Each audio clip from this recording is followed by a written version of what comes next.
আসসালামু আলাইকুম। আজকে ঈদের দ্বিতীয় দিন চলে গেছি পূর্বাচলের নীলা মার্কেটে হাঁসের মাংস আর চাপটি পিঠা ট্রাই করতে। তো চলেন ট্রাই করা যাক। সাথে অবশ্য ভাতও নিচ্ছি, ডালও আছে, কারণ দুপুরবেলা ঘোরাঘুরি পরে আসলে ভাতের খিদা লাগছে। তো আমি চিন্তা করলাম যে চাপটি দিয়ে আসলে হবে না, শুধু ভাতটাও খাই। তো মামা বললেন যে আসলে চাপটি নাকি ঠান্ডা হলে ভালো লাগে না, তো আগে চাপটি দিয়েই শুরু করি।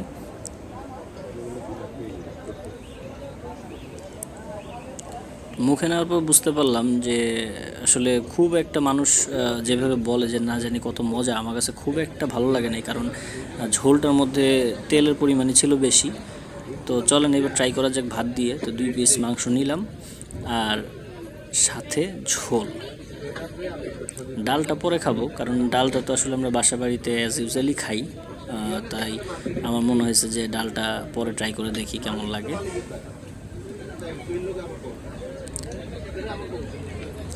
আর একটা বিষয়ে আসলে অনেকে প্রশ্ন করতে পারেন যে কোথায় গেছি বা কোন রেস্টুরেন্টে গেছি। আমি আসলে এই বিষয়ে এখন কাউকে প্রমোট করতে চাচ্ছি না, কারণ অলরেডি ইউটিউবে অসংখ্য ভিডিও আছে, অনেককেই প্রমোট করা হয়েছে।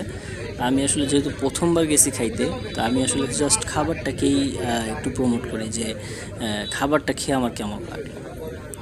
তো মুখে একটু যখন মুখে দিলাম, তো আমার কাছে মনে হলো যে আসলে মশলার পরিমাণটা বেশ ভালোই।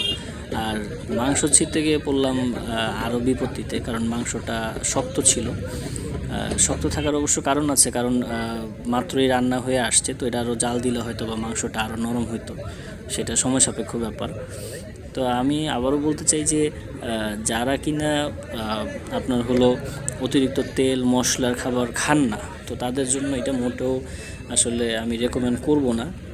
এবং যারা কিনা ঝালও অপছন্দ করেন, তো তাদের জন্য এই খাবারটা সুইটেবল হবে না, কারণ মাংসটাতে প্রচুর ঝাল।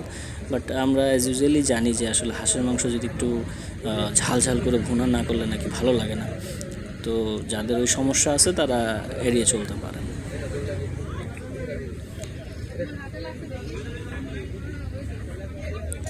আর এই গরম চারপাশে গরম ওয়েদারের মধ্যে একটা সফট ড্রিঙ্কস খেয়ে আমি আমার লাঞ্চ আজকে শেষ করলাম। সবাই ভালো থাকবে।